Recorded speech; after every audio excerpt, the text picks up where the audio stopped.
तपाईले त बाबै भन्नुहुन्छ हजुरबालाई हैन प्रचण्डलाई कहिलेकाहीँ तपाईले आफ्नो गीत सुनाउनु भएको छ राम्रै लाग्यो अब भारतको प्रधानमन्त्रीले विश गर्नुभयो हैन हाम्रो सञ्जय दत्त सँग चाहिँ मजाले भेटेको उहाँसँग चाहिँ कहिलेकाहीँ यो गीतमा चाहिँ कमरेड प्रचण्डलाई सुहाउँछ भनेर खेलाउनलाई तपाईले चाहिँ अनुरोध गर्नुभएको छ कि नै मायालु तिमी कता छौ मायालु तिमी कता छौ दररर दररर दर्क्यो पानी दररर तपाई कति पढ्दाखेरि तपाईको प्रेम बस्यो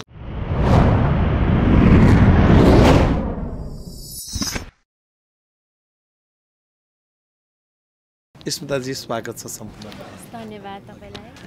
अहिले भर्खरै तपाईको नयाँ गीत आमा बजारमा आएको छ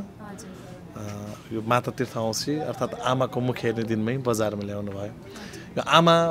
भन्ने शब्द र गीतसँग जोडिएर कुराकानी पनि गरौँ कस्तो भइरहेछ गीतको प्रचार प्रसार दर्शकहरूले कतिको माया गर्नुहुन्छ हजुर राम्रै भइरहेछ अहिलेसम्म जति पनि दर्शकहरूले हेर्नु भएको छ उहाँहरूले रुचाउनु नै भएको छ कमेन्टहरूमा पनि अब एकदमै इमोसनल भए आँसु नै थाम्न सकिएन भन्ने खालको कमेन्टहरू पाइरहेको छु सो एकदम खुसी छु कतिपयले चाहिँ अन्तिममा ठ्याक्कै गङ्गा अर्थात् तपाईँको मम्मी जस्तो देखियो भन्नुभएको छ त्यो भिडियो हेर्दाखेरि होइन मैले अन्तर्वार्ता पनि पछि हेरेको थिएँ सँगै र भिडियोमा ठ्याक्कै तपाईँको डबल रोल हामीले गीतमा पनि देख्न पायौँ आकाशको डबल रोल पनि गीतमा देख्न पायौँ होइन यो ठ्याक्कै स्टोरी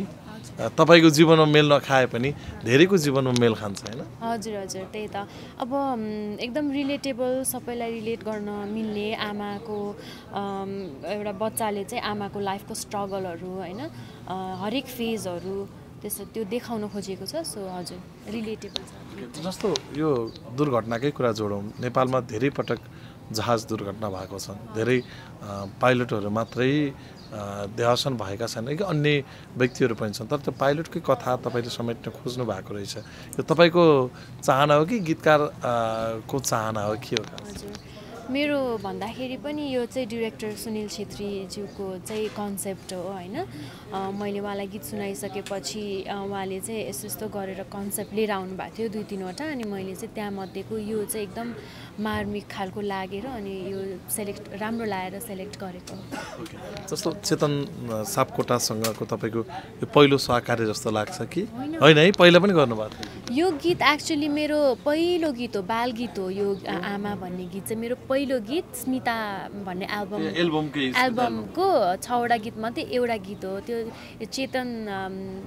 सापकोटा अङ्कलसँग चाहिँ पहिल्यैदेखिको सहकार्य यो चाहिँ रिमेक हो के त्यो गीत भनेपछि त त्यो बच्चामा निकालेको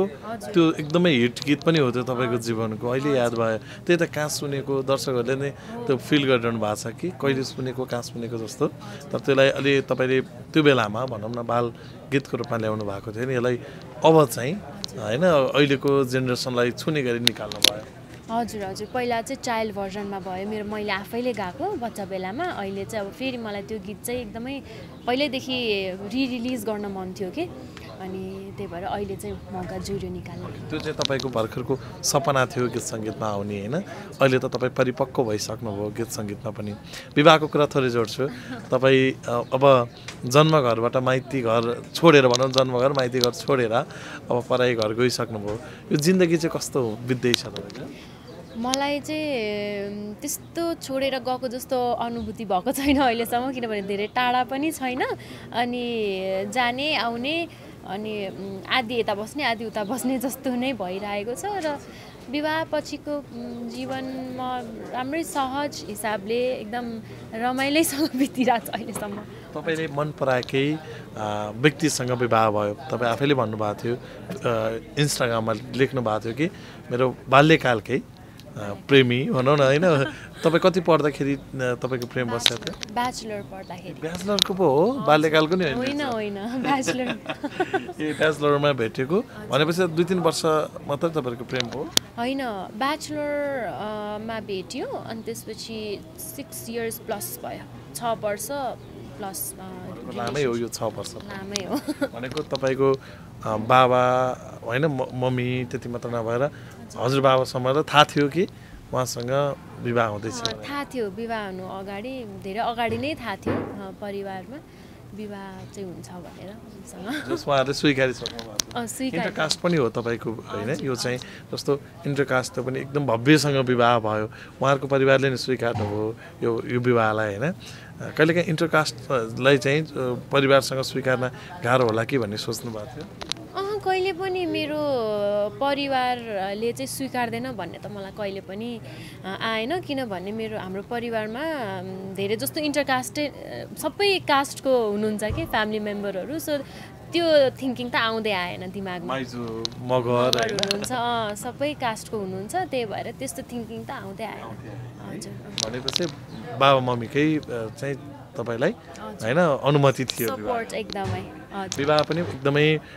हुन्छ नि परिवारसँगै भयो भनौँ न परिवारहरू सबैसँग बसेर विवाह भएको थियो त्यो बेला हामी पनि पुगेको थियौँ र पछि बिदाईको समय पनि एकदमै हुन्छ नि सबैको लागि इमोसनल नै थियो त्यो क्षणलाई सम्झिँदा ओहो माइती घर छोड्न चाहिँ गाह्रो हुँदो रहेछ एउटा छोरीले भन्ने हुँदो रहेछ त्यो जति कन्ट्रोल गरौँ भने पनि त्यो बेलामा चाहिँ कन्ट्रोलै नहुँदो रहेछ होइन मैले चाहिँ अब बिहेको दिनमा चाहिँ म इमोसनल खालको मान्छे हो मलाई थाहा छ तर पनि म सकेसम्म चाहिँ रुँदिनँ अब मम्मीलाई बाबालाई किन त्यो धेरै टेन्सन हुन्छ होला भनेर सोचेको थिएँ तर त्यो कन्ट्रोल गरेर नहुने चिज रहेछ लास्टमा चाहिँ अब त्यो आँसु निस्किनै हाल्यो मेरो कन्ट्रोल गर्दा हजुर कन्ट्रोल गर्दा त्यो निस्किनै हाल्यो त्यसपछिको भने कि तपाईँको हजुरबुवा प्रचण्ड समेत त्यहाँ रुनु भएको थियो किनभने तपाईँलाई एकदम धेरै सायद उहाँले नि भन्नुभएको थियो पछि मैले काखमा बोकेको खेलाएको एउटा छोरी हो स्मिता चाहिँ भन्नुभएको थियो हजुरबासँग एकदम क्लोज अब सानैदेखिको सँगसँगै त्यही भएर पनि अब इमोसनली पनि एकदम अट्याच्ड म छु उहाँसँग त्यही भएर पनि अब रुन त आयो होला कतिपय हुन्छ नि जस्तो यो जिन्दगीमा अगाडि बढ्दै जाँदाखेरि अलि फरक व्यक्तिसँगको सम्बन्ध गाँसिँदै गर्दा यो परिवारसँग जोड्न चाहिँ कति गाह्रो हुँदो रहेछ जस्तो उहाँ पनि पोलिटिकल सेक्टरको होइन नि त त्यो पनि जोड्न चाहिँ कति गाह्रो त्यस्तो खासै गाह्रो चाहिँ भएन किनभने यता फ्यामिली पनि एकदम अन्डरस्ट्यान्डिङ हुनुहुन्छ होइन एकदम सपोर्टिभ हुनुहुन्छ अनि पोलिटिकल ब्याकग्राउन्ड नभए पनि मलाई त्यस्तो गाह्रो हुने चाहिँ भएन कुनै हिसाबमा पनि उहाँको चाहिँ सोच कस्तो रहेछ पोलिटिकली चाहिँ उहाँहरू चाहिँ कुन पार्टीसँग कनेक्ट हुनुहुन्छ हामी नै भइहाल्यो नि अब तपाईँ त्यहाँ इन्ट्री भइसकेपछि उहाँ माओवादी हुनुभयो कि पहिल्यैदेखि हुनुहुँदो रहेछ पहिल्यैदेखि त मलाई थाहा भएन होइन तर मसँग हामी रिलेसनसिपमा भएदेखि ऊ यतैको सपोर्ट गर्ने अनि अहिले फ्यामिली पनि यतैको नै सपोर्ट गर्ने हुनुहुन्छ अरू यसो बुझ्दाखेरि चाहिँ पहिलादेखि नै माओवादीसँग कनेक्ट हुनुहुँदो रहेछ उहाँहरू माओवादी पार्टीलाई चाहिँ ठिक हो भन्ने चाहिँ हुनुहुन्छ सोच भएको हुनुहुँदो रहेछ जस्तो अहिले तपाईँको हजुरबाको क्रेज एकाएक बढेको छ सोसल मिडिया हेऱ्यो भने पनि उहाँलाई माया गर्ने यति धेरै बढ्नुभयो नि होइन यो सत्तामा भन्दा बरु बाहिरै बसे राम्रो रहेछ भन्ने लाग्छ कहिलेकाहीँ एकदमै फिल हुन्छ अब सत्ताबाट हटेको पनि अहिले चाहिँ हाम्रो लागि एकदम राम्रो भएको जस्तो फिल हुन्छ होइन अब यो राम्रोको लागि नै भएको रहेछ भन्ने हुन्छ अनि जे भयो एकदम ठिक भयो अहिले चाहिँ अब सबैजनाले बुझ्दै आउनुभयो जस्तो लाग्छ अब पहिला जति पनि नेगेटिभिटी थियो अहिले चाहिँ त्यो भइरहेको छ पोजिटिभिटीमा चेन्ज भइरहेछ नि त सो मलाई चाहिँ त्यही लाग्छ तपाईँले चाहिँ जस्तो पोलिटिकल्ली ब्याकग्राउन्डबाटै आएको हुनाले चाहिँ तपाईँ पोलिटिकल गर्ने सोचमा हुनुहुन्छ कि पोलिटिसियन बन्ने सोचमा हुनुहुन्छ कि या होइन आर्टिस्ट नै ठिक छु मम्मीले गरिरहनु भएको छ होइन अब ठुलमम्मीले गरिरहनु भएको छ हजुरबाले गरिरहनु भएको छ म पोलिटिसियनमा जान्न भन्ने के छ जाँदै जान्न भन्ने त हुँदैन किनभने मलाई त्यो पोलिटिक्समा पनि यसो चासो चाहिँ हुन्छ होइन तर आफै इन्भल्भ भएर आफै पोलिटिसियनै बन्छु भन्ने पनि मेरो अहिलेसम्म सोचाइ चाहिँ छैन गीत सङ्गीततिर नै बढी इन्भल्भ भइरहेको हुन्छु त्यही भएर पनि अब मम्मीहरूले गरिरहनु भएको छ बाबा हुनुहुन्छ अब म त्यसरी इन्भल्भै भएर त्यही पोलिटिक्स नै गर्छु भन्ने चाहिँ सोच छैन मेरो अहिले चाहिँ भनेको तपाईँको त्यस्तो गहिरिएर त्यता जानु चाहिँ भएको छैन तर आन्दोलनतिर कहीँ पऱ्यो भने तपाईँ झन्डा बोकेर चाहिँ गएको म जान्छु त्यो त जान्छु म मजाले अब त्यो त सपोर्ट गर्ने ठाउँमा म गर्छु होइन तर आफै चाहिँ अब नेत्री नै बनेर जान्छु भन्ने सोच अहिलेसम्म आएको छैन मम्मीलाई चाहिँ कतिको पर्स गर्नुहुन्छ तपाईँले बाबा त राम्रै सांसदै बनिसक्नु भएको छ होइन मम्मीलाई पनि यसो ठुलमम्मी जस्तै गएर काहीँ मेयर उठेर नत्र भने होइन या सांसद उठेर आउनु पऱ्यो भन्नुभएको छ कि मैले त्यस्तो भन्दिनँ मम्मीलाई अब किनभने मम्मीले अहिले बाबासँगै हुनुहुन्छ बाबालाई नै सपोर्ट गरिरहनु भएको छ र पछाडि नै बसेर अब बाबालाई सपोर्ट गर्ने चाहिँ गर्नुहुन्छ होला सायद मम्मीले मैले मम्मीलाई त्यस्तो पोलिटिक्समा जानुपर्छ भनेर त भनेको छैन मैले तपाईँको बिहेको अलिकति थोरै कुरा जोड्छु त्यसपछि गीतमा आउँछु विवाहको समयमा भारतको प्रधानमन्त्री नरेन्द्र मोदीले पनि तपाईँलाई विस गर्नुभएको थियो त्यहाँका एकदमै स्टार आर्टिस्टहरूले पनि तपाईँलाई विस गर्नुभएको थियो त्यो एकदमै मिडियामा पनि सर्वत्र आएको थियो विवाहको 1 विक लगभग मिडियाभरि तपाईँको हेडलाइन बनाएको थियो होइन त्यसले चाहिँ कति खुसी लाग्दो रहेछ राम्रै लाग्यो अब भारतको प्रधानमन्त्रीले विश गर्नुभयो होइन हामीले चाहिँ त्यो पहिला अब बाबा पछिल्लोचोटि प्राइम मिनिस्टर हुँदाखेरि चाहिँ त्यतिखेरको सम्बन्ध एकदम राम्रो भएको थियो उहाँहरूमाझ त्यो भएको भएर चाहिँ इन्भिटेसन उहाँलाई पनि अब आउनु त अभियसली त्यो हुने कुरा हुँदैन सम्भव तर पनि फर्मालिटीको लागि पनि इन्भिटेसन चाहिँ गर्ने भनेर यताबाट पठाइसकेपछि चाहिँ उहाँले एकदमै काइन्डली हुन्छ नि कङ्ग्रेचुलेसन्स भनेर त्यो पठाउनु भएको थियो फर्मली नै पठाउनु भएको थियो र यता हाम्रो बलिउड स्टारहरूले पनि एकजना चाहिँ विवेक ओब्रोय चाहिँ लास्ट टाइम यहाँ आउँदाखेरि भेट भएको थियो कि त्यति बेला अनि भेट भइसकेपछि चाहिँ हाम्रो राम्रै कन्ट्याक्ट हुने कहिलेकाहीँ उहाँले अब बर्थडेमा विस गर्ने अनि बाबा चाहिँ पिएम हुँदाखेरि पनि उहाँले मलाई पनि पर्सनली मेसेज गर्नुभएको थियो सो त्यस्तो चाहिँ टचमा हुनुहुन्थ्यो सो त्यो कारणले पनि उहाँले चाहिँ भिडियो बनाएर स्विटली पठाउनु भएको थियो हजुर अनि हाम्रो सञ्जय दत्तसँग चाहिँ त्यस्तो कहिले पनि त्यो विवेक ओब्रोयलाई चाहिँ मजाले भेटेको उहाँसँग चाहिँ कन्ट्याक्ट पनि थिएन त्यस्तो थिएन एकजना म्युचुअल फ्रेन्डले गर्दाखेरि उहाँले त्यसरी भिडियो पठाउनु भएको भनेको त कस्तो राम्रो हेर्नु त तपाईँलाई माया गर्ने नेपालका स्टारदेखि भारतका बलिउड स्टारसम्म थिए त्यसले चाहिँ खुसी लाग्यो र त्यहाँका प्रधानमन्त्रीले समेत तपाईँले उस गरेको कुराले चाहिँ एकदम धेरै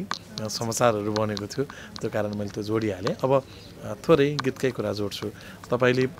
बाल कलाकार हुँदा गाएको गीतलाई अहिले रिमेक गर्नुभयो त त्यो बाल कलाकार हुँदाको त्यो क्षणहरू कतिको स्मरण हुन्छ याद आउँछ मलाई याद आउने भनेको चाहिँ सबैभन्दा 6वटा गीत थियो र सबैभन्दा गाह्रो मलाई गाउन भएको चाहिँ यही आमा भन्ने गीत चाहिँ एकदमै गाह्रो भएको थियो त्यति बेला त्यो याद आउँछ मलाई होइन अनि फर्स्ट गीत नै थियो आई थिङ्क रेकर्ड भएको थियो त्यही नै हो तपाईँको फर्स्ट गीत त्यो पनि गाह्रो भएको गीतलाई रिमेक गर्नुभयो होइन गाह्रो भन्नाले अलि हाई भएको कारणले त्यो चाहिँ गीत गाउन पनि गीत पनि अलिकति गाह्रो बच्चाको लागि अलिकति गाह्रो भएको थियो अनि त्यो चाहिँ कति टेक गरेको याद आउँछ गीत चाहिँ त्यसपछिको तपाईँको साङ्गीतिक यात्रा सुरु भएको थियो होइन यहाँ आउन चाहिँ तपाईँलाई फोर्स कसले गर्नुभएको किनकि आवाज त एकदमै मिठो छ सबैलाई थाहा छँदैछ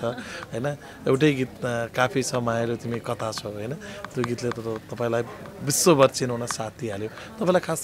कसको सपोर्टले यहाँ आउनुभएको मम्मीकै सपोर्टले हो मेन चाहिँ म यो इन्डस्ट्रीमा आएको भनेको म बच्चै हुँदाखेरि खासमा यो एल्बम निकाल्ने अथवा सिङ्गर बनिहाल्ने सोच्दै थिएन मेरो पनि थिएन मम्मीको नि सिङ्गर बनाइहाल्छ छोरीलाई भन्ने चाहिँ थिएन पहिला त अब सिक्नु पर्यो भन्ने थियो पहिला होइन अनि सिक्न जाने क्रममा चाहिँ मेरो मामाको पनि ठुलो हात छ यसमा चाहिँ मामाले चाहिँ सरोज ओली उहाँलाई चिन्नु भएको रहेछ अनि उहाँले चिन्नु भयो होला उहाँ यही फिल्डको हो उहाँले तिमीलाई कहाँ प्र्याक्टिस गर्दा ठिक हुन्छ भनिदिनुहुन्छ भनेर त्यो क्रममा भेट्न जाँदाखेरि चाहिँ अब एउटा स्टुडियोमा भेट्न बोलाउनु भयो उहाँले मलाई अनि त्यसपछि मेरो भोइस टेस्टको लागि सिधै स्टुडियोमा भित्र हेडफोन लाएर अब रेकर्ड गर्न लाउनु भयो नर्भस पनि थियो अब फर्स्ट टाइम बच्चै बेलामा होइन अनि गीत गाएर सुनाइसकेपछि चाहिँ उहाँलाई एकदम मन परेर अनि त्यहाँबाट त एल्बमै आफै प्रड्युस गर्नुभयो एल्बमै निकालिदिनु भयो कि सो त्यहाँबाट सुरु भएको खासमा चाहिँ सिक्न जाने भनेर गएको तर एल्बमै त्यो एल्बम नै सरोज दाइले निकाल्नु हो हजुर हजुर गजबको टिभी थियो त्यो बेला अहिले त के छ थाहा छैन हो हो त्यो बेला तपाईँले एकदम धेरै गीतहरू युट्युबहरू त्यस्तो पनि थिएन होला सायद होइन त्यति बेला त त्यो सिडीमा एल्बम रिलिज गरेको थियो युट्युबहरूमा चाहिँ छैन त्यही भएर बाल गीतहरू त्यसपछि अहिले तपाईँले युट्युबमा ल्याएको त यो गीत पछि हो त्यो बेलामा सिडीमा पनि तपाईँले रुचाएको बढी रेडियोहरूमा तपाईँको त्यो गीत बस्थ्यो मैले अहिले ठ्याक्कै तपाईँले भनिसकेपछि याद भयो आमा गीत त रेडियोमा बाल गीतको रूपमा धेरै पटक बज्यो रेडियो नेपालमा होइन तपाईँलाई सपोर्ट पनि भयो तर त्यो बेलाको स्मिता र अहिलेको स्मिता त उस्तै छैन होइन धेरै चेन्ज भइसक्नु हजुर अब चेन्ज त भइहालिन्छ अब त्यति बेला अब बच्चै थिएँ धेरै ज्ञान पनि थिएन गीत सङ्गीतको सिकेको पनि थिएन अब अहिले चाहिँ अब यो फेरि आफ्नै च्यानलमा ल्याउने सोच पनि बनाउनु भयो सरोज दाइले फेरि म प्रड्युस गर्छु भन्नु भएन मैले उहाँसँग मैले खासमा यो बुझ्दै गर्दाखेरि चाहिँ चेतन सापकोटा अङ्कलसँग चाहिँ कुरा भएको छ मेरो खासै सरोज अङ्कलसँग यो बारेमा मेरो कोअर्डिनेटै भएन उहाँसँग बुझ्दाखेरि चाहिँ गर्दा हुन्छ त्यो भनेर भन्नुभयो अनि मैले सरोज अङ्कललाई पनि फोन गरेँ फोन लागेन त्यस्तै के भयो अनि कन्ट्याक्ट पनि खासै भएन हजुर हजुर फेरि पछि मेरो मैले लगानी गरेको गीत हो नि त किन रिमेक गरेर त भन्नुहुन्न पक्का मैले त्यही कारणले गर्दाखेरि सोध्नको लागि गर्न खोजेको थिएँ त्यति बेला कन्ट्याक्ट हुनु पाएन अनि मैले त्यही भएर चेतन सापकोटा अङ्कललाई सोद्धाखेरि चाहिँ त्यो चाहिँ खासमा उहाँको चाहिँ राइट हुँदो रहेछ कि आफ्नो कम्पोजरको राइट हुँदो रहेछ नि त उहाँको हुँदैन रहेछ त्यही भएर अनि उहाँले नै पर्मिसन पाएपछि अनि त्यो जसरी पनि तपाईँको हातमा आइसक्यो र यो अलिकति रिस्क पनि मोल्नु भयो सम्भवतः यो फर्स्ट गीत होला तपाईँको च्यानलमा कि अर्को पनि छ सेकेन्ड गीत हो यो चाहिँ पहिलो चाहिँ मेरो कति 4-5 वर्ष अगाडि नै निकालेको पुरानै धेरै लेटेस्ट चाहिँ होइन 4-5 वर्ष अगाडि एउटा गीत छ भनेको तपाईँले अब आउने गीतहरू प्रड्युस गर्नुभयो भने चाहिँ आफ्नै च्यानलबाट आउँछ आफैले गर्यो भने आफ्नै च्यानलमा आउँछ हस्बेन्ड चाहिँ कतिको सपोर्टेड हुनुहुन्छ गीत सङ्गीतमा एकदम सपोर्टिभ हुनुहुन्छ उहाँले त अझै धेरै गर्नुपर्छ अझै धेरै गाऊ भन्ने खालको हुनुहुन्छ उहाँले चाहिँ गाउनुहुन्छ गाउनुहुन्न सिकाउनु भएको छ कि नै कहिलेकाहीँ मैले कहिलेकाहीँ अब रमाइलोको लागि खै अनि एक लाइन गाएर खै यसरी गाउनु त भनेर भन्छु त्यति हो त्यो सिकाउने भनेर पुरै त्यो गीतहरूमा त्यो खासै ऊ छैन आफूले चाहिँ गाउन इन्ट्रेस्ट गर्नुहुन्न के उहाँको एकदमै चाहना चाहिँ के रहेछ तपाईँको हस्बेन्डको उहाँ बिजनेस फिल्डमा हो होइन बिसाइड्स द्याट अब यस्तो स्पोर्ट्सहरूमा इन्ट्रेस्ट राख्नुहुन्छ बास्केटबलहरूमा राख्नुहुन्छ गीत सङ्गीतमा खासै राख्नु हुँदैन उहाँको एकदमै चाहना भनेको अब बिजनेसलाई फोकस गर्नु हजुर उहाँको फ्यामिली नै बिजनेसमा इन्भल्भ हुनुहुन्छ सो फ्यामिली बिजनेस नै के भन्न मिल्छ बिजनेस चाहिँ उहाँको ट्रेडिङ बिजनेस छ ट्रेडिङ राम्रो रहेछ उहाँको तपाईँलाई त्यति गाह्रो रहन्छ भनौँ न होइन तपाईँ पनि अब बिजनेसम्यान बन्नु पऱ्यो भने सँगै अगाडि बढ्दा हुनुहुन्छ खोइ अब हजुर के भन्नुहुन्छ सँगै अब सहकारी गर्नुपर्छ बिजनेसमा आउनुपर्छ भन्नुहुन्छ होइन हजुर अब कहिलेकाहीँ हाम्रो प्लानिङहरू हुन्छ अब के गर्दा ठिक हुन्छ के हुँदैन भनेर अब सङ्गीत त भइहाल्यो मेरो होइन सङ्गीत मात्रै भन्दाखेरि पनि अब मैले पनि अब मेरो पढाइ मार्केटिङ हो सो त्यो फिल्डमा पनि अब के तपाईँलाई सपोर्ट हुनुभयो कि आफ्नो पढाइ र लगभग त्यो जुन व्यवसाय दुवै मिल्ने हजुर हजुर पहिला त आमाकै गीत सुनौँ यो मैले अघि पनि भने आमाकै मुख हेर्ने दिन निकाल्नु भएको गीत हो संयोगले पहिलो दिन भन्दा नि बरु एक हप्ता अगाडि निकाल्नु पर्ने रहेछ भन्ने भयो होला तपाईँलाई मैले सोचेको तर एक हप्ताभन्दा कम टाइम अगाडि चाहिँ सुटिङ भएको थियो अनि टाइमै भएन एक हप्ता अगाडि स्टोरीले अलि टाइम खाइदियो स्टोरीले भन्दाखेरि पनि हाम्रो डिरेक्टर सरको टाइम खासै भएन टाइट स्केड्युल थियो उहाँको त्यही भएर त्यसले गर्दाखेरि पनि टाइम हजुर अहिले त्यो गीत सुनाउँ न म खुसी हुँदा म भन्दा पहिला हाँस्छिन् मेरी आमा म दुखी हुँदा म भन्दा पहिला दुख्छिन् मेरी आमा मेरो हरेक सफलताको पछाडि हुन्छिन् मेरी आमा मेरो हरेक असफलतामा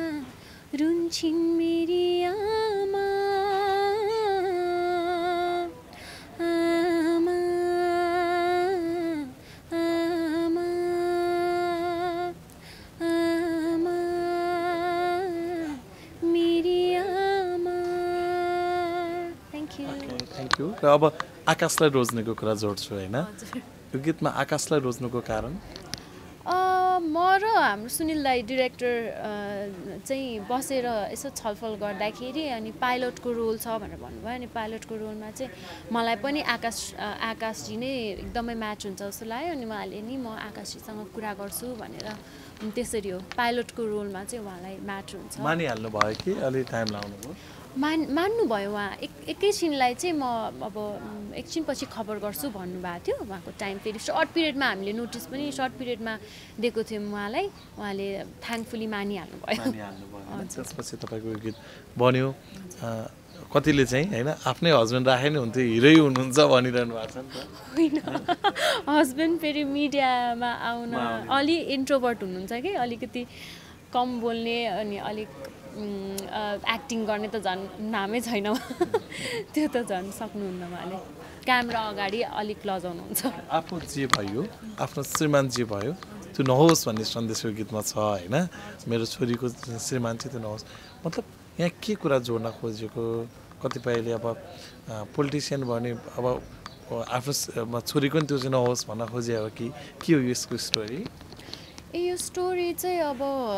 खास गरी त्यो पाइलट बनाएको त्यस्तो ठुलो कारण चाहिँ केही पनि छैन होइन अब पाइलट एउटा अब इमोसनली हाम्रो देशमा घटिरहेको घटना पनि भयो त्यो भएर पनि हो अनि अर्को चाहिँ अब आमाको लाइफमा हरेक फेजमा चाहिँ कस्तो कस्तो स्ट्रगलहरूबाट गुज्रिनुपर्छ जस्तो प्रेग्नेन्सी भयो त्यसपछिको सिङ्गल मदर भयो डेलिभरीको टाइममा अब सिङ्गल मदर भएर कसरी चाहिँ अब त्यो फेज कटाउनुपर्छ अनि बुढो हुन्जेलसम्म पनि अब एक्लोपन आमाको एक्लोपन हो त्यस्तो खालेको कुराहरू देखाएको छ अब मैले एउटा कुरा जोड्न खोजेको चाहिँ जस्तो तपाईँको साङ्गीतिक क्षेत्रमा सबभन्दा सफल भएको गीत नै मायालु तिमी कता छौ नै थियो होइन त्यसपछि त तपाईँलाई मुभीहरूमा पनि अफर आयो 2-3वटा मुभीमा त गीतै गाउनुभयो होइन हजुर गाएको छ त्यो मायालु तिमी कता छौ भन्ने गीत खास तपाईँलाई कसरी आएको थियो मलाई त सरोज अङ्कलले नै अप्रोच गर्नुभएको हो यो गीतमा होइन यस्तो गीत छ राजन राज शिवाकोटीज्यूको गीत हो भनेर अनि गीत सुनाउनु भएको थियो त्यसरी नै हो अनि मलाई नि कस्तो क्याची लागेको थियो कि मायालु तिमी कता कस्तो बच्चाहरूले पनि रमाउने सुन्दाखेरि त्यस्तो टाइपको लागेको थियो अनि त्यसै उहाँले नै अप्रोच गर्नु त्यो बेलामा टिकटक थिएन होइन अहिले जस्तो भाइरल भन्ने चलन थिएन तैपनि 1 करोड माथि दर्शकले त्यो गीतलाई मन पराएको छन् होइन अहिले कति गयो त्यो टिकटक त थियो त्यो बेलामा टिकटक थियो टिकटकमा पनि मजाले भाइरल भएको थियो यो अनि मेन अफिसियल च्यानलको भ्युज भन्दाखेरि पनि त्यो अर्को एउटा टकिङ टम भर्जन भनेर बच्चाहरूले चाहिँ त्यसमा हेर्दो रहेछ त्यहाँ झन् बढी भ्युज छ भनेको त्यसलाई कमेडी बेसबाट बनाएको छ हजुर हजुर त्यो क्याटले गाएको जस्तो बच्चाहरूलाई रमाइलो लाग्ने भयो नि त त्यसमा झनै बढी भ्युज छ कति गएको रहेछ त्यहाँ चाहिँ मैले त हेर्नै पर्छ धेरै भयो नहेरेको त्यसलाई जस बच्चाहरूको भजन पनि बनाएको रहेछ हजुर हजुर तपाईँले त्यसलाई भन्छ नि यो मेरो गीत हो यसरी प्रयोग नगर्नु पनि भन्नु भएन त्यो सरोज अङ्कललाई सोध्नुपर्छ उहाँको त्यसलाई छोडियो भनौँ न होइन झन् प्रमोसन पनि भयो नि त हजुर हजुर तपाईँलाई पनि राम्रो भयो सबैले चिन्ने भए होइन हजुर हजुर त्यसपछि चाहिँ स्मितालाई गाउन दिनुपर्छ भनेर धेरैले व्यावसायिक रूपमा पनि खोजे तपाईँले अलिक कम गीत गाउनुको कारण चाहिँ व्यावसायिक भन्दा नि राम्रो मात्र सिलेक्ट मात्रै गाउन खोज्नु हजुर त्यो पनि हो मेन त तर लगत्तै म मेरो यहाँ ब्याचलर पढ्दै मेरो चाहिँ फेरि लास्टको एउटा सेमेस्टर चाहिँ बाहिर ब्याङ्ककमा पढ्नै पर्ने थियो कि पढेर आउनै पर्ने सो ठ्याक्कै गीत पनि हिट हुने अनि म पनि बाहिर जाने भयो अनि त्यो भएको भएर चाहिँ ब्रेक भएको 5-6 महिना चाहिँ म बाहिरै बसेँ तपाईँ जब पपुलर हुनुभयो त्यसपछि चाहिँ तपाईँलाई झन् भनौँ न यसलाई अलिकति कलहरू गर्ने अब मेसेजहरू गर्ने कतिजनाले गर्नुभएको थियो त्यति बेला होइन तर मैले त्यति बेला गाउन सकिनँ अब 1-2टा त थाइल्यान्डबाटै गाएर पनि पठाएँ अब कसको त्यहाँ कनेक्सन थियो उहाँको लागि चाहिँ बाहिरबाट पनि गाएर पठाएँ तर त्यो भएको भएर चाहिँ अलिकति कम भएको होला मायालु तिमी कता छौ थोरै सुन्छु त्यसपछि अन्य कुराहरू हुन्छ मायालु तिमी कता छौ मायालु तिमी कता छौ मायालु तिमी कता छौ मायालु तिमी कता छौ दररर दररर दर्क्यो पानी दरर दररर दररर दर्क्यो पानी दरर भिजे म त नित्रुकै मुटु काम्यो थरर उता लाग्ने ठाउँ छैन लौ न कता जाऊ मायालु तिमी कता छौ मायालु तिमी कता छौ मायालु तिमी कता छौ जस्तो यो गीतहरू तपाईँ गाउनुहुन्छ नि तपाईँले बाबै भन्नुहुन्छ हजुरबालाई होइन प्रचण्डलाई कहिलेकाहीँ तपाईँले आफ्नो गीत सुनाउनु भएको छ एभ्री टाइम आफ्नो गीत त सुनाइरहेको हुन्छु उहाँले पनि हेरिरहनु भएको हुन्छ के भन्नुहुन्छ उहाँले हेर्नुहुन्छ उहाँले अब आफ्नो ओपिनियन दिनुहुन्छ राम्रो छ यो राम्रो यो अब कुनै राम्रो लागेन भने यो चाहिँ अलिक ठिकै छ भन्नुहुन्छ कुनै गाउँ भने शब्दहरू जस्तो देखाएर यो गीत गाउँ कि नै भनेर प्रचण्डले सोध्नुहुन्छ त्यो चाहिँ मैले छैन सोधेको छैन तपाईँले त्यस्तो खालको नराम्रो अफर पनि हजुर त्यस्तो नराम्रो गीत गाउने भन्ने पनि अब त्यस्तो हुँदैन होइन अब रिलिज भइसकेपछि चाहिँ म सुनाइरहेको हुन्छु भिडियोहरू देखाइरहेको हुन्छु सबै हेर्नुहुन्छ उहाँले जस्तो कहिलेकाहीँ यो गीतमा चाहिँ कमरेड प्रचण्डलाई सुहाउँछ भनेर खेलाउनलाई तपाईँले चाहिँ अनुरोध गर्नुभएको छ कि नै खेलाउन कहाँ छैन त्यस्तो त कतिपय हुन्छ नि यो गीत सुहाउँछ भनेर खेलाउने पनि गर्छन् नि आफूले होइन तपाईँले त्यो कहिले नै सोच्नु भएन या उहाँले नि खेल्न चाहनु भएन भिडियोमा देखाउन कुनै गीतहरूमा त्यो सोच्नु भएको छ एउटा गीत फ्यामिली गीत बनाएर फ्यामिलीलाई नि देखाउने सोच्नु भएको छैन त्यस्तो त छैन जनवादी गीतको कुराहरू पनि आउँछ नि होइन प्रचण्ड त जनवादी गीत सुनेर आउनु भएको व्यक्ति पनि हो इभन हजुरको मम्मी पनि होइन जनवादी गीत अहिले पनि सुन्नुहुन्छ होला सायद तपाईँले पनि सुन्नुहुन्छ होला कहिलेकाहीँ यो जनवादी गीत गाउनु पर्यो स्मिता भनेर प्रचण्डले भनेको छन् कि छैन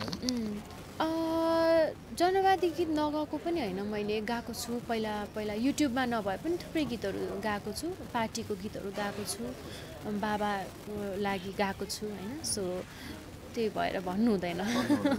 जस तपाईँले गाउनु चाहिँ भएको छ तपाईँलाई मनपर्छ जनवादी गीतहरू मलाई मनपर्छ पहिला एकदमै जनवादी गीत सुनेको चाहिँ कुन हो तपाईँले मैले अब एउटा ठ्याक्कै त दिमागमा आएन मैले पहिला सानैदेखि सुन्दै आएको हो यो के अरे त्यो पनि भयो अनि हाँस्दा हाँस्दै रुन सक्ने रुँदा रुँदै हाँस्न सक्ने भन्ने धेरै गीतहरू छ बच्चैदेखि सुन्दै आएको हो सो अब एउटा ठ्याक्कै भन्नु सिमली छायामा भयो गाउँ गाउँबाट उठ भयो ती गीतहरू सुन्दाखेरि होइन यसरी युद्ध गरेर रहेछ भन्ने चाहिँ थाहा हुन्छ है तपाईँ कहिले त्यो युद्धको समयमा हुन्छ नि भूमिगत समयमा तपाईँले केही त्यस्तो क्षणहरू थाहा पाउनु भएको छ थाहा छ नि मलाई बच्चा बेलामा अब भए पनि अब त्यो दिमागमा बसेको छ नि त सो राति अब मम्मीसँग 2 बजे 3 बजे उठेर एक ठाउँबाट अर्को ठाउँ सर्नुपर्ने हुन्थ्यो होइन मम्मीले राति नै उठाएर लैन भनेर लुगा फेरेर अनि गएको अँध्यारो बाटोमा हिँडेकोहरू त्यस्तो याद आउँछ क्या मलाई भनेको कति वर्ष हुनुहुन्थ्यो त्यो बेला मलाई त याद छैन सानै नै थियो होला खै कति वर्ष 4-5 हो कि 4-5 वर्ष है त्यस्तो बेलामा जस जङ्गलमा पनि हिँड्नु पर्यो भनौँ हजुर त्यसरी आउनु भएको अहिले तपाईँले भनौँ न यो अहिले शान्ति प्रक्रियामा आइसकेपछि नि कतिपयले त्यो ठाउँबाट यहाँबाट उठ्दै गर्दाखेरि यति युद्ध लडेर आए अझै व्यवस्था पनि ल्याउनु भयो तपाईँले नयाँ व्यवस्था ल्याउनु भयो गणतन्त्र आयो तर जनताले केही पाएन भन्नेहरू अहिले पनि छन् होइन उहाँहरूलाई चाहिँ तपाईँले के भन्नुहुन्छ केही पाएन केही पनि नपाएको त भन्न मिल्दैन होइन अब जस्तो सोचेको थियो त्यस्तो त्यो एक्सपेक्टेसन मिट चाहिँ डेफिनेटली नभएको हो त्यो म पनि एक्सेप्ट गर्छु होइन जस्तो चाहेको जस्तो पार्टीले जस्तो बाबाले चाहनु भएको थियो त्यहाँसम्म त अझै पनि देश पुगेको छैन तर केही पनि पाएन पनि भन्न मिल्दैन यति धेरै हक अधिकारहरूको कुरा हुन्छ होइन महिलाको पोलिटिक्समा अथवा जुन पनि क्षेत्रमा महिलाको अझ बढी संलग्नताहरू भयो होइन अब महिला राष्ट्रपति मेयरदेखि लिएर हरेक ठाउँमा यो कुराहरू त पहिला त थिएन नि त हैन अब बोल्न पाउने राइटहरू भयो मान्छेहरूले पहिला बोल्न पाउँदैन र भनेर भन्छ तर पहिला त अनि यसरी गभर्नमेन्टको अगेन्स्टमा यसरी हैन अब त्यसरी त कहाँ बोल्न बोलेको भए त अब त्यहीँनिर नै अब डेथ नै हुन्थ्यो होला हैन सो त्यस्तो कुराहरू पनि आई थिङ्क मान्छेहरूले चाहिँ कम्पेयर गरेर हेर्नुपर्छ जस्तो लाग्छ तपाईँले यो भन्दै गर्दाखेरि जस्तो अहिले जे नयाँहरू आइरह हुन्छन् तर तपाईँले त्यो कुरालाई त राइट ल भनेको ठिकै छ तर अहिलेको व्यवस्थाकै बिचमा पनि जो अहिले प्रधानमन्त्री बनिरहनु भएको छ उहाँबाट हामी खुल्लम खुल्ला राम्रोसँग आवाज उठाउन चाहिँ पाएको छैनौँ भन्नेहरू पनि छन् नि के छ र पहिलाको व्यवस्था र अहिलेका प्रधानमन्त्रीले गरेको कडाइ त उस्तै छ भन्नेहरू पनि छन् नि हजुर अब त्यही त त्यस्तो चाहिँ हुनु भएन हैन अब त्यस्तो धेरै निरङ्कुशता चाहिँ आउनु भएन मान्छेहरूले आफ्नो ओपिनियन राख्न पाउनुपर्छ हैन आफूले जे ठिक लाग्यो त्यो सोसल मिडिया अथवा व्यक्त गर्न पाउनुपर्छ ओपिनियन नै राखेको भरमा चाहिँ त्यस्तो सजाय दिने अथवा त्यस्तो निरङ्कुशता देखाउने चाहिँ गर्नु हुँदैन भन्ने लाग्छ मलाई एउटा सन्देश नै दिनुभएको थियो तपाईँको बाबा प्रचण्डको तस्बिर जलाउनेलाई प्रहरीले पक्राउ गरेको केही क्षणमै पक्राउ छोडिदिनुहोस् भनेर प्रचण्डले स्टाटस राख्नु भएको थियो हजुर हजुर डेफिनेटली त्यही त हो नि अब गणतन्त्रको राम्रो पक्ष भनेको होइन अब आफ्नो ओपिनियन दिन पाइन्छ अब विरोध जनाउनको लागि त धेरैवटा उहरू हुन्छ नि त कसरी जनाउने भन्ने हुन्छ अब त्यो गर्दैमा आफ्नो ओपिनियन दिँदैमा जेलै हाल्नुपर्ने चाहिँ नगरेको भए हुन्थ्यो भनेर उहाँले नै भन्नुभएको थियो तपाईँले भलै भोलिको पोलिटिसियन भनौँ न पोलिटिक गर्नु होला नगर्नु होला राजनीतिमा आउनु होला नआउनु होला तैपनि नयाँ पुस्ता आउनुपर्छ भनेर प्रचण्डले बोलिरहँदाखेरि र नयाँ पुस्ताले उहाँले दिएको त्यो ऊर्जाले चाहिँ के लाग्छ अब नयाँ पुस्ताहरूको भविष्य छ जस्तो लाग्छ डेफिनेटली छ नयाँ पुस्ताहरू आइ पनि रहनु भएको छ हैन जनताहरूले नयाँ पुस्ताले जिताइ पनि रहनु भएको छ आइरहनु भएको छ तर अहिलेका प्रधानमन्त्रीले त नयाँ पुस्ता माथि जहिले प्रहार गरिरहनुहुन्छ नि हजुर उहाँको ठाउँबाट त मैले बोल्न सक्दिनँ हैन उहाँको आफ्नै अब हुन्छ होला तर नयाँ पुस्तालाई अब प्रहार भन्दाखेरि पनि एन्करेज गर्नुपर्छ हैन अब त्यसरी प्रहार मात्रै गरिराख्दाखेरि पनि अब तपाईलाई एकदमै अहिले आशा लाग्दो नयाँ पुस्ताहरू को नयाँ पुस्ताहरूमा धेरैजना हुनु बालेन शाह मलाई एकदमै राम्रो लाग्छ हैन अहिले राम्रो काम गरिरहनु भएको छ एकदम राम्रो प्योर इन्टेन्सनले काम गरिरहनु भएको छ उहाँले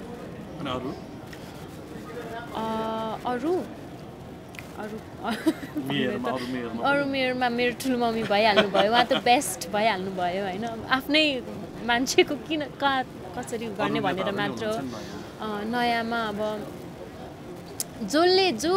जसको इन्टेन्सन राम्रो छ उसलाई त अब मन पराउने कुरा भइ नै हाल्यो जो राम्रो इन्टेन्सनले विकास नै गर्ने भनेर आउनुहुन्छ उहाँलाई त जहिले पनि नयाँ पार्टीहरू आउँदा चाहिँ के लाग्छ नयाँ पार्टीहरू पनि किन वाइ नट आउनुपर्छ जस्तो लाग्छ मलाई कस्तो रवि लामिछानेहरूको आगमनलाई कसरी लिनुभयो तपाईँहरूले उहाँहरू पनि आउनुभएको ठिकै छ अब उहाँहरूले राम्रो काम गरेर जो आए पनि राम्रो काम चाहिँ गर्नु पर्यो भन्ने मात्रै हो होइन यो मान्छे आयो त्यो मान्छे भन्दाखेरि पनि जो आए पनि राम्रो काम हुनु पर्यो काम चाहिँ हुनु पर्यो भन्ने हो सो राम्रो काम गर्नुहुन्छ भने त डेफिनेटली स्वागत छ हजुर यही त हो नि तपाईँहरूले चाहेको तपाईँहरूले ल्याएको व्यवस्थाको होइन मजा हामी यो व्यवस्थासँग चाहिँ व्यवस्था चाहिँ आउनुपर्छ भन्छौँ त त्यहीलाई भद्दा मजा गर्छौँ डेफिनेटली अब